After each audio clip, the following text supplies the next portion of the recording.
Dear students, welcome once again.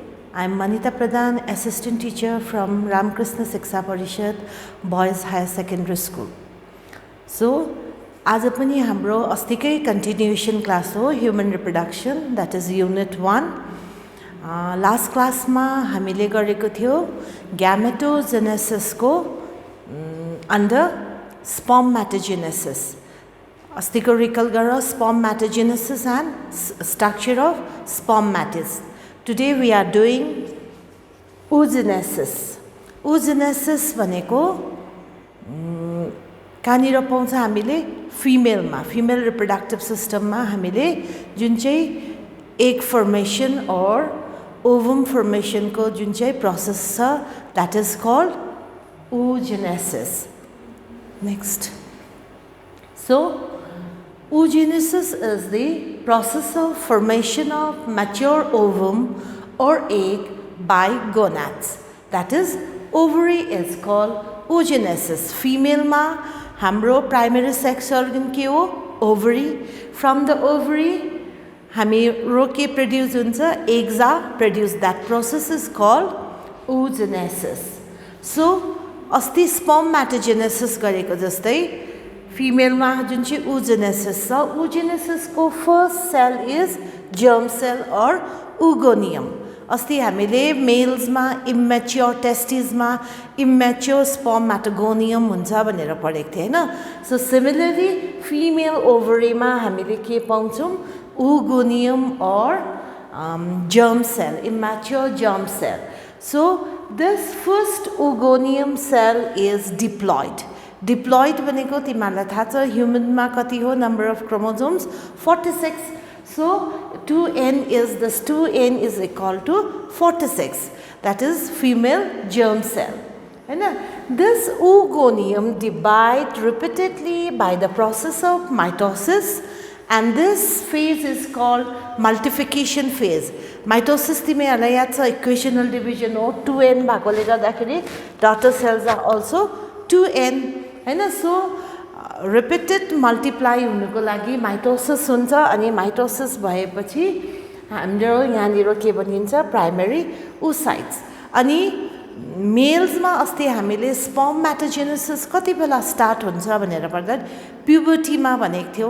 But this is very different in the female. फिमेलमा एकदमै भिन्दै हुन्छ. फिमेलमा जब girl child आमाको हुममा हुन्छ अथवा युट्रसमा हुन्छ त्यति बेलादेखि नै this process starts in the females. In female oogenesis is initiated during embryonic development. So embryonic development भनेको fetal development हैन. जब आमाको हुम भित्र हुन्छ त्यति बेला नै ओभरीमा दिस प्रोसेस स्टार्ट्स. अनि after this multiplication or repeated mitotic division it forms primary oocyte. So primary oocyte is also diploid 2n हैन. Once the oogonial cell enters into the first meiotic division this is called primary oocyte. अब mitosis हुँदैन. This primary oocyte enters into the meiosis. The primary oocyte is present in the girl child before birth. अघि नै भने मैले हैन आमाको हुममा हुँदा नै fetal development हुँदा नै के हुन्छ oogenesis को प्रोसेस स्टार्ट्स हुन्छ. Before birth till she attains puberty. Puberty सम्म आउँदा अथवा उ जब रिप्रोडक्टिभली मच्योर हुन्छ त्यो एज सम्म चाहिँ हामीले त्यहाँ के पाउँछौं primary oocytes. This primary oocytes enters into the meiosis 1. So this is meiosis. I have written here meiosis 1. Meiosis 1 मा जब यो एन्टर गर्छ it remain arrested in the prophase 1 of meiosis 1. Meiosis 1 को prophase 1 मा it remains arrested. तिमीहरुलाई थाहा छ mitosis meiosis पढेको हो. So meiosis 1 meiosis 2 हुन्छ. Meiosis 1 is again divided into subphages भनेर पढेको थियो हैन. That is leptoteny, zygoteny, pachyteny भनेर हैन. So prophase को फेरि तिनीहरु के हो subphages हो. So prophase meiosis 1 को prophase 1 मा के हुन्छ यो arrest भएर बस्छ. At puberty जब reproductively के हुन्छ mature हुन्छ meiosis 1 is completed. त्यति बेला मात्रै meiosis 1 के हुन्छ complete हुन्छ. Meiosis 1 complete भएपछि this primary oocytes, meiosis is reductional division हैन. So meiosis complete भएपछि it forms two daughter cell. One is called secondary oocyte and second one is very tiny daughter cell which is called first polar body. अस्ति मैले spermatogenesis पढाउँदाखेरि यहाँनिर तिमीलाई उयो गरेर भनेको थिए two equal cells are formed भनेको थिए हैन. तर यहाँनिर त्यस्तो equal cells form हुँदैन. एउटा चाहिँ हुन्छ secondary oocyte, अर्को चाहिँ very tiny first polar body. This secondary oocyte now contain haploid number of chromosome. Haploid भन्दा कति हुन्छ? So human reproduction also haploid n is equal to 23. यहाँनिर number of chromosome कति हुन्छ?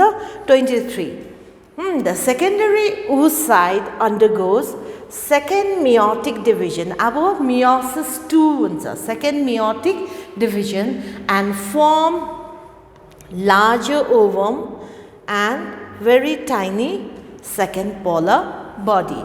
अब दुईवटा बन्यो अन्तमा हैन. एउटा चाहिँ के हो polar body, अर्को चाहिँ के हो ovum. So last time मा हामीले एउटा primary spermatocytes बाट चारवटा sperms form भएको पढेको थियो. So ratio was 1:4. तर यहाँनिर हेर त एउटा primary oocytes बाट how many ovums are produced? Only one हैन. So ratio is 1:1. त्यति चाहिँ हामीले यसमा याद गर्नुपर्छ. So this is the schematic representation. यसलाई यसरी तिमीले लेखेर गर्यौ भने यसलाई नै words मा पनि लेख्नु सकिन्छ. So next. So यो डायग्राम यहाँ मैले लेखेर थुप्रै लेखेको छु. यहाँ चाहिँ नलेखिकन बनाएको छु. हेर त फर्स्टमा 2n जुन चाहिँ माथिको छ that is हाम्रो this oogonium or germ cell हैन. That undergoes mitosis. Mitosis जुन चाहिँ हुन्छ that is called multiplication phase. So mitosis भएको चाहिँ के हो multiplication phase. So mitosis भएर हाम्रो के बन्यो 2n किनभने इक्विजनल डिभिजन हो हैन. अगेन सेकेन्ड मा पनि हामीले 2n देखाएको छ. प्राइमरी oocytes फर्म भयो. This primary oocytes undergoes meiosis 1. अब यो माथिको जुन चाहिँ फेजेस छ यो कहाँनिर हुन्छ भनेर मैले अघि भने. So it occurs in the ovary in the fetal life हैन. गर्ल चाइल्ड जन्मिनु अगाडि उसको आमाको हुममा नै यो प्रोसेस हुन्छ.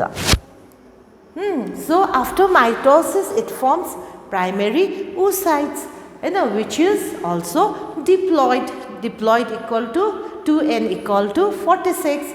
So this primary oocytes undergoes meiosis 1. हेर त meiosis 1.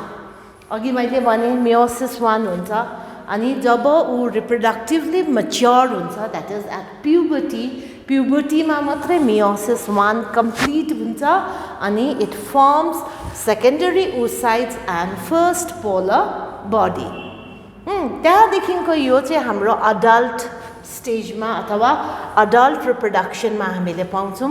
जति बेला चाहिँ the secondary oocytes undergoes meiosis 2 अथवा second meiotic division and form second polar body and large ovum. So ratio is 1:1. एउटा primary oocytes बाट एउटा ovum form भएको छ.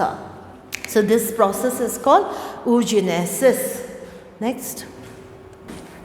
So oogenesis clear भयो हैन. अस्ति हामीले spermatogenesis गरेको थियो that is the formation of sperm. आज हामीले गर्यो oogenesis. That is the formation of ovum. अब next is development of follicles.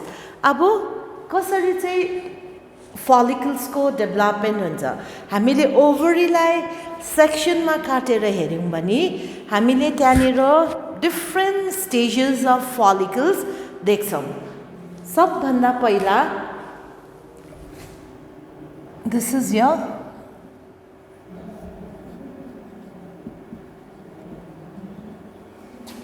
primary oocyte यसलाई के भनिन्छ primary oocytes हैन the primary oocytes get surrounded by a single layer of follicle cells to form primary follicles अब यो केमा हुन्छ रे primary oocytes को वरिपरि के डेभलप हुन्छ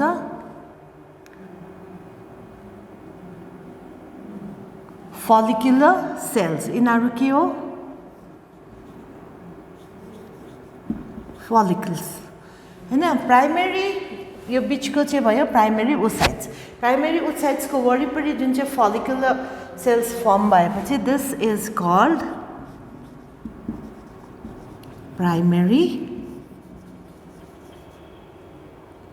follicle FOLLICLE follicle यसलाई के भन्छ प्राइमरी follicle अनि यो follicular cells को function के हो भन्दाखेरि these cells provide nourishment to the primary oocytes यो primary oocytes जुन चाहिँ छ primary oocytes लाई nourishment दिने काम चाहिँ केले गर्छ primary follicles ले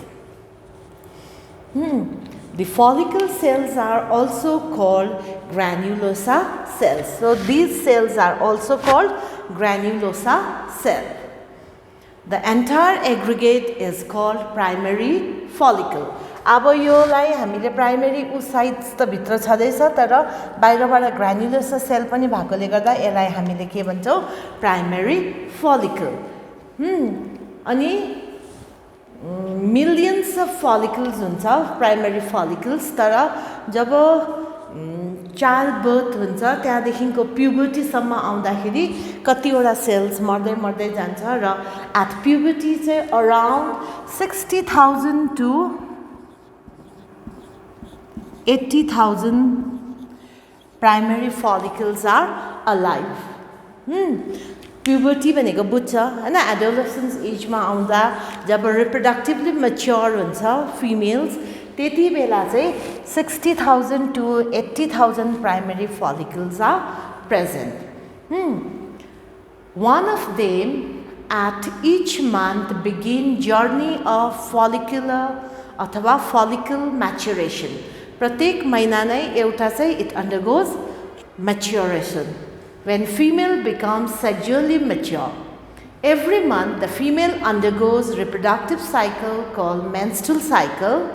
This primary follicle changes, it gets surrounded by more layer of granulosa cells and a new theca is formed called secondary follicle. अब के हुन्छ रे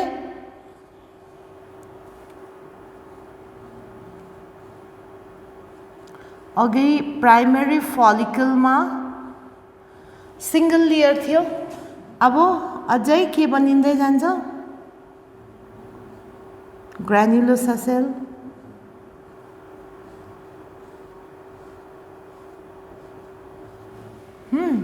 अनि यसको बाहिरपट्टि के फर्म हुन्छ रे theca so theca is covering This is your primary oocyte अघिकै हो primary oocyte हैन this is your follicle cells अथवा granulosa cells follicle cells this is your theca हैन जुन चाहिँ प्राइमरी follicle मा अझै follicular cells अथवा granulosa cells फर्म हुन्छ अनि बाहिरपट्टि theca अथवा covering फर्म हुन्छ then this primary follicle changes into the secondary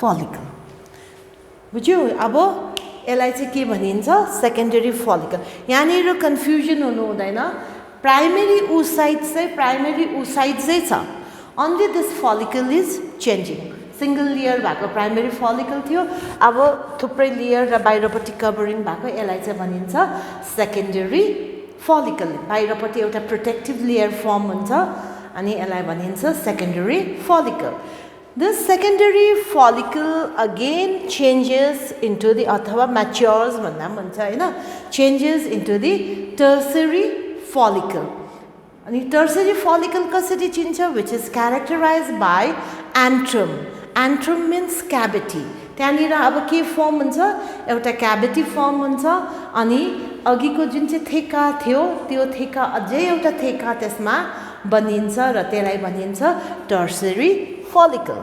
So this is your primary oocyte. So primary oocytes को बाहिरपट्टि हाम्रो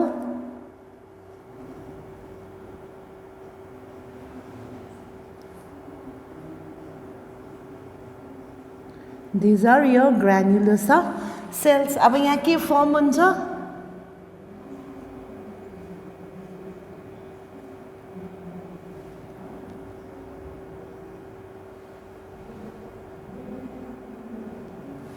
This is your cavity.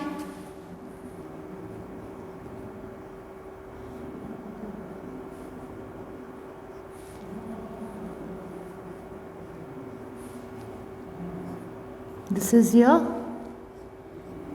थेका अघि मैले भनेको थिएँ भित्रपट्टिको कभरिङ फर्म भएको थेका अब यसको बाहिर अब जुन चाहिँ म अलिकति कर्ल गरेर देखाउँछु अझै एउटा कभरिङ फर्म हुन्छ अरे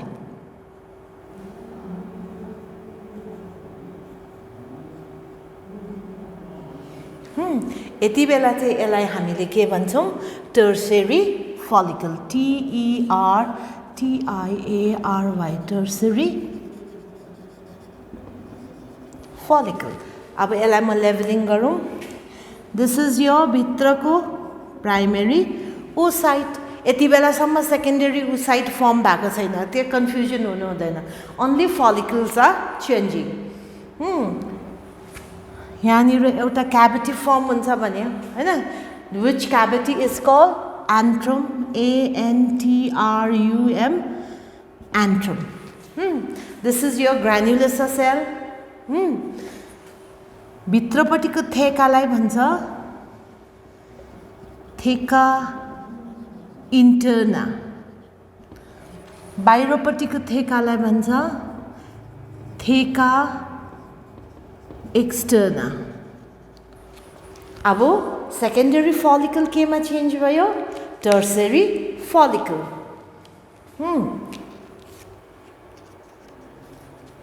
So this is your tertiary follicle and at this stage the primary oocytes completes its meiosis 1 to form a larger haploid secondary oocytes and a small first polar body अघिको याद गर अब चाहिँ यो केमा बदली हुन्छ अरे प्राइमरी oocyte सेकेन्डरी oocyteमा अनि त्यहाँनिर एउटा सानो के बनिन्छ पोलर बडी सो यसको continuation I will make here अब यही नक्सा भयो अब चाहिँ हाम्रो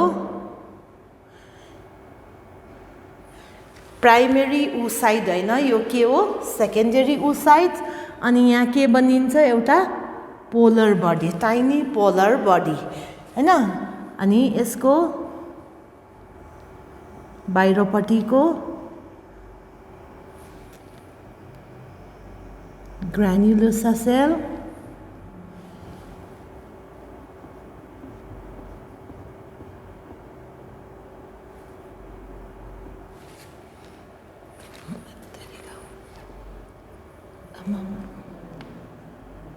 so this is your cavity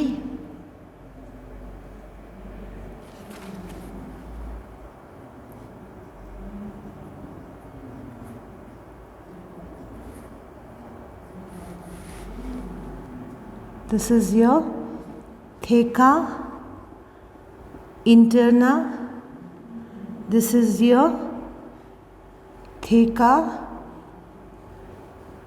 externa अब टर्सरी फलिकल केमा बदली हुँदैछ सरी प्राइमरी ओसाइट्स केमा बदली हुँदैछ this is your secondary oocyte अनि यो सानो जुन चाहिँ छ this is your first polar body अरू स्ट्रक्चर सेम हो this cavity is called antrum हैन this is theca interna theca externa The tertiary follicle matures into the Graafian follicle. अब यो tertiary follicle mature भएर के बनिन्छ अरे Graafian follicle. अनि यति बेला चाहिँ जुन चाहिँ यो secondary oocytes छ secondary oocytes को अझै एउटा कभरिङ डेभलप हुन्छ मैले यहाँ रेडले मार्क गरेको छु अझै एउटा नयाँ membrane develop huncha and this membrane is called zona pellucida जब tertiary follicle mature bhayera it forms the Graafian follicle Graafian follicle form हुँदाखेरि secondary oocytes ma अझै एउटा covering membrane is developed which is called zona pellucida and this Graafian follicle ruptures your rupture भएपछि it releases the secondary oocytes your secondary oocyte release हुन्छ and this release हुने process is called ovulation in the Graafian follicle stage the secondary oocytes develops a membrane around it called zona pellucida so यति clear भयो so first ma primary oocytes and the primary oocytes को वरिपरि follicular cells form हुन्छ and it is called primary follicle हैन primary follicle देखिको अघि भने puberty सम्म 60,000 to 80,000 follicles are present so this primary oocytes को बाहिरपट्टिको जुन चाहिँ थेका granulosa layer छ त्यो मल्टिप्लाई हुन्छ अनि त्यो एउटा कभरिङ फर्म हुन्छ which is called secondary follicle primary oocyte त्यतिकै बस्छ प्राइमरी follicle चाहिँ secondary follicle मा चेन्ज हुन्छ अनि this secondary follicle केमा चेन्ज हुन्छ tertiary follicle मा tertiary follicle कसरी क्यारेक्टराइज गर्छ एउटा cavity form हुन्छ that is called antrum अनि theca interna and theca externa are formed अनि this tertiary follicle हैन तर प्राइमरी oocyte चाहिँ प्राइमरी oocyte चाहिँ छ नि this tertiary follicle changes into the Graafian follicle केमा चेन्ज हुन्छ Graafian follicle मा जुन चाहिँ कसरी क्यारेक्टराइज गर्छ भन्दाखेरि त्यति बेला चाहिँ this primary oocyte changes into the secondary oocytes and a tiny first polar body is formed अनि the secondary oocytes developed a membrane around it which is called zona pellucida अनि यो Graafian follicle जब rupture हुन्छ rupture भएपछि this secondary oocyte comes out and the process is called ovulation next so secondary oocyte releases from the ovary यो rupture भएपछि ovary बाट के हुन्छ release हुन्छ and that process is called ovulation अब ovary को अस्तिको नक्सालाई याद गरौ ovary बाट release भएपछि त्यहाँनिर finger like projection थियो जस्ता femore भनेको थियो हैन त्यहाँबाट oviduct मा जानु पर्यो हैन fallopian tube अथवा oviduct मा जान्छ यो secondary oocytes कहाँ जान्छ अब oviduct अथवा fallopian tube मा it only completes the meiosis tube when it mates the sperm